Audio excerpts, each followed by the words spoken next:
ఈరోజు నైట్ మా ఏరియాలో వర్షం చూడండి. ఇది మిడ్ నైట్ అనమాట. 3:30 వస్తుంది. అంటే 3 గంటల నుంచి వర్షం పడుతుంది. ఫుల్ వర్షము. రోడ్లన్నీ నిండిపోయినాయి, కాలువలన్నీ నిండిపోయాయి చూడండి.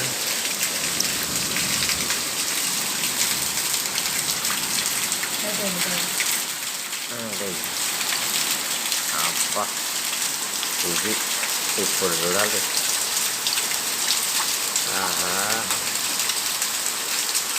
బయటకు రావద్దు పాప, బయట వాన పడుతుంది.